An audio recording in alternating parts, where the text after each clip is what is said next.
Hello friends, स्वागत है आपका हमारे चैनल में। फ्रेंड्स, आज हम आपको बताएंगे कि मृत्यु के बाद 13वीं क्यों मनाई जाती है।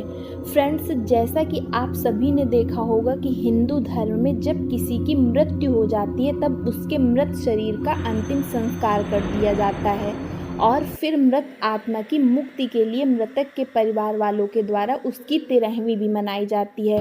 लेकिन फ्रेंड्स, क्या आपने कभी सोचा है कि आखिर 13वीं क्यों मनाई जाती है और इससे उस मृत आत्मा को क्या फल मिलता है? अगर इस बारे में आप नहीं जानते हैं तो आज हम आपको बताएंगे कि 13वीं क्यों मनाई जाती है और 13वीं मनाना क्यों ज़रूरी है। तो फ्रेंड्स, आइए जानते हैं 13वीं क्यों मनाई जाती है। फ्रेंड्स, गरुड़ पुराण में बताया गया है कि जब भी किसी की मृत्यु हो जाती है तो मृतक की आत्मा अपने परिवार वालों के आसपास ही भटकती रहती है, क्योंकि मृत्यु के बाद मृतक आत्मा में इतना बल नहीं होता कि मृत्यु लोक से यमलोक की यात्रा तय कर सके। इसलिए आप सबने देखा होगा कि जब भी किसी मनुष्य की मृत्यु हो जाती है तो उसके परिवार वालों के द्वारा मृतक आत्मा के लिए नियमित पिंडदान दिए जाते हैं।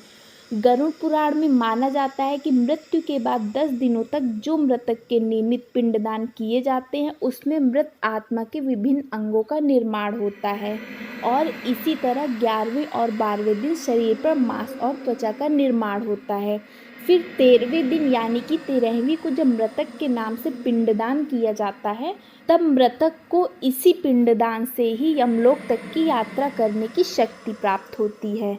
फिर वे आत्मा यमदूतों के साथ निकल पड़ती हैं। फ्रेंड्स, गरुड़ पुराण की माने तो मृत्यु लोक से यमलोक तक जाने से मृत आत्मा को 1 साल अर्थात 12 महीने का समय लगता है। फ्रेंड्स, ये भी कहा जाता है कि मृतक के परिजनों के द्वारा इन 13 दिनों में किया गया पिंडदान 1 वर्ष तक मृत आत्मा को भोजन के रूप में काम आता है।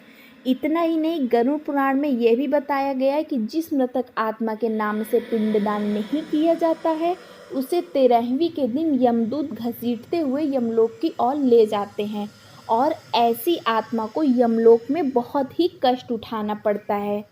भूखी आत्माओं को जब यमदूत द्वारा घसीटा जाता है तो उसके शरीर के कई अंग छिल जाते हैं और इस बीच भी मृतक के परिवार वालों के द्वारा नियमित पिंडदान या फिर अन्नदान नहीं किया जाता तो उसे पूरे रास्ते में इसी तरह के कष्ट उठाने पड़ते हैं। लेकिन साल भर के अंदर मृत आत्मा के पिंडदान या फिर अन्नदान कर देता है तो फिर उसे यमदूत घसीटना बंद कर देते हैं, क्योंकि पिंडदान से आत्मा में बल आ जाता है और वह अपने पांव पर यात्रा करना शुरू कर देता है। फ्रेंड्स, गरुड़ पुराण में बताया गया है कि 13वीं मनुष्य जीवन के 16 संस्कार में अंतिम संस्कारों का एक अंग है।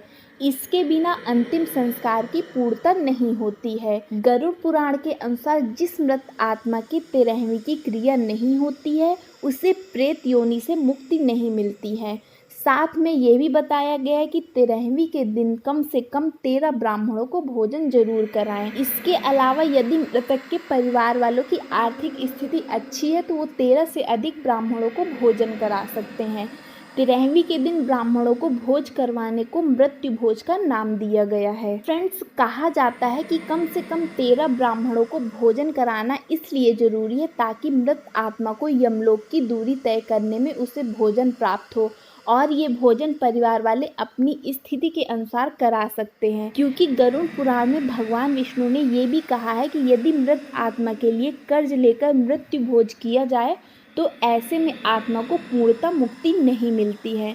उसे ये देखकर कष्ट होता है कि उसके परिवार वाले उसके श्राद्ध आदि कर्म के लिए कर्ज के तले डूबे जा रहे हैं। फ्रेंड्स, गरुड़ पुराण में बताया गया है कि मृत आत्मा की 13वीं होने के बाद परिवार के लोग भी मृतक के लिए शोक करना छोड़ देते हैं, जिसकी वजह से वे लोग शोक मुक्त हो जाते हैं और फिर अपने धर्म कर्म में लग जाते हैं, जिससे जीवन की गति आगे बढ़ने लगती है। तो फ्रेंड्स, उम्मीद करते हैं आपको ये वीडियो पसंद आया होगा। अगर ये वीडियो आपको पसंद आया हो तो प्लीज़ लाइक करें, शेयर करें, चैनल को सब्सक्राइब करें और बेल आइकन को प्रेस करें ताकि आने वाली वीडियो की नोटिफिकेशन आप सबको मिलती रहे।